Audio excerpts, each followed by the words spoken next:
सीटें थी और इंशाल्लाह ये हमारी ही होगी और इसके लिए हमने कोशिश की है। लेकिन आपको ये बताते हैं कि जो बात आएगी सुप्रीम कोर्ट में इंशाल्लाह रिजॉल्व होगा, चाहे खान साहब के केसेस है, चाहे वो बुशरा बीबी की केसेस है, चाहे जितने भी हमारी लीडरशिप के ख़िलाफ़ ये सारे सियासी बुनियादों पर केसेस बनाएंगे। इसी तरह इंशाल्लाह जिस वक्त आज़ाद अदलिया के आज़ाद बेंच के सामने होंगी वो सब कुछ ख़त्म होगा।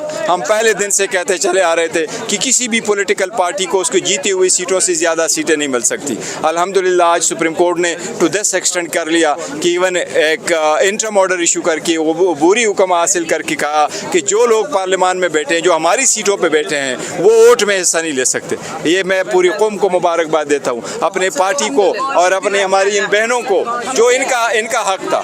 और वो हार्ड वर्कर्स है, वो ये तो खैरात के तौर पे बेच कर रहे हैं।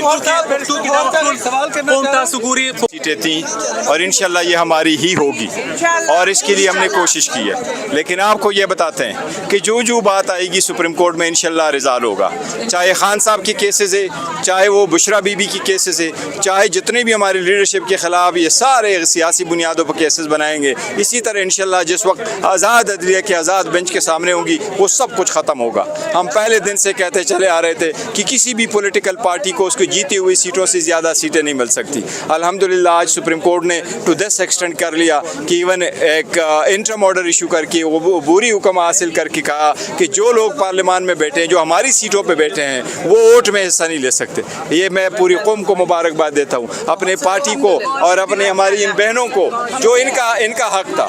और वो हार्ड वर्कर्स है, वो ये तो खैरात के तौर पे बेच कर रहे हैं।